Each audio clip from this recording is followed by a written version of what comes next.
ज्यांना महिला आयोगाच्या अध्यक्ष म्हणून बसवलं होतं त्यांचं नाव बारची मालकीण म्हणून समोर येतंय असं अंधारेंनी म्हटलंय। आता सगळी तरुणाई व्यसनाधीन करण्याचा धंदा सुरू केला अशी टीका सुषमा अंधारेंनी केली।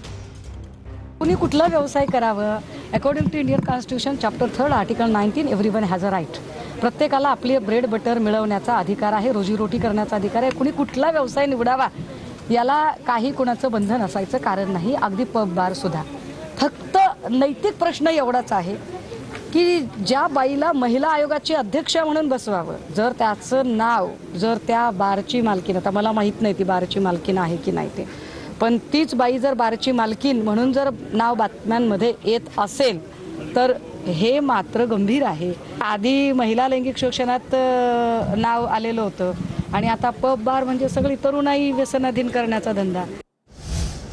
चाकणकरांनी इतका पैसा कुठून आणला असा सवाल रुपाली ठोंबरेंनी विचारला। हे पैसे भोंदू खरात प्रकरणातील तर नाहीत ना असा सवाल देखील रुपाली ठोंबरेंनी विचारला। महिला आयोगावर असताना महिलांचं वाटोळं केलं, आता नवीन पिढीचं वाटोळं करायचंय का?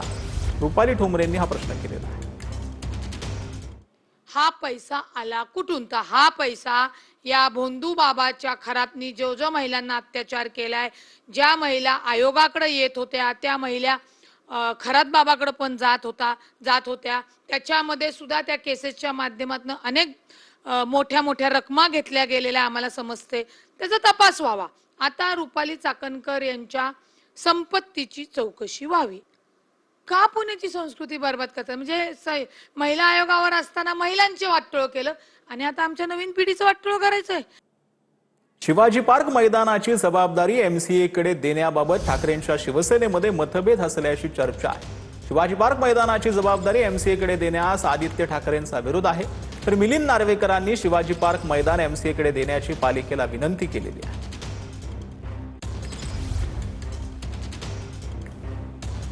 ह्याला विरोध असेल, शिवाजी पार्क शिवतीर्थ ज्याला आम्ही मानतो हे एक ऐतिहासिक मैदान आहे। संयुक्त महाराष्ट्रापासून आतापर्यंत आपण पाहतो आणि त्याच्या आधी देखील 1927 साली जेव्हा हे मैदान बनवलं गेलं किंवा त्याला नाव गेलं शिवाजी पार्क म्हणून, तेव्हापासून आतापर्यंत अनेक पक्षांच्या सभा झालेल्या आहेत, अनेक सामाजिक तिथे चळवळी उभारलेल्या आहेत, अनेक क्रिकेटर्स तिथून आलेले आहेत। हां, कोणाला CSRच्या माध्यमातून तिथे पैसे द्यायचे असतील डागडुजीसाठी ते तुम्ही मुंबई महानगरपालिकेला द्या, त्यांच्या माध्यमातून होईल।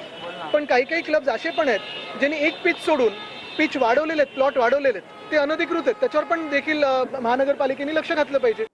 तर या संदर्भात मिलिंद नार्वेकर यांनी काय ट्विट केले ते आपण पाहूया। छत्रपती शिवाजी महाराज पार्क मैदानाचा ऐतिहासिक वारसा जपणं अत्यंत गरजेचं आहे असं मिलिंद नार्वेकर यांनी म्हटलंय। मुंबई महापालिकेनं आपली जबाबदारी ओळखून मैदानाच्या संवर्धनासाठी तात्काळ पावलं उचलावीत असं मिलिंद नार्वेकरांनी म्हटलेलं आहे। या कामामध्ये पालिकेला ज्या काही सहकार्याची आवश्यकता असेल ते सर्व सहकार्य देण्यास एमसीए पूर्ण तयार आहे असं मिलिंद नार्वेकरांनी म्हटलं। तर स्मार्ट मीटर फक्त महाराष्ट्रात लावले असं नाना पटोलेंनी म्हटलंय। स्मार्ट मीटर चौकशीबाबत मुख्यमंत्र्यांना निवेदन देणार असल्याचं पटोलेंनी म्हटलेलं आहे। मुख्यमंत्र्यांनी यामध्ये लक्ष घालावं, नाना पटोलेंनी ही मागणी केली।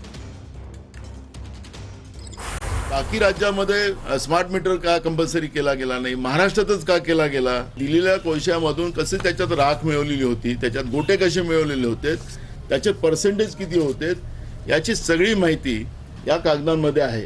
त्यामुळे चौकशी करण्यापेक्षा डायरेक्ट कारवाई या ठिकाणी व्हावी, कारण की आम्ही त्याला माहिती देतो आहे, त्यांच्याच विभागाची माहिती देतो आहे।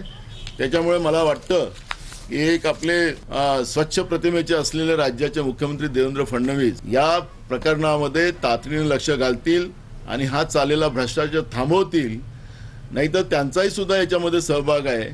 अशा पद्धतीची भूमिका पुढच्या काळात आम्हाला मांडावं लागेल।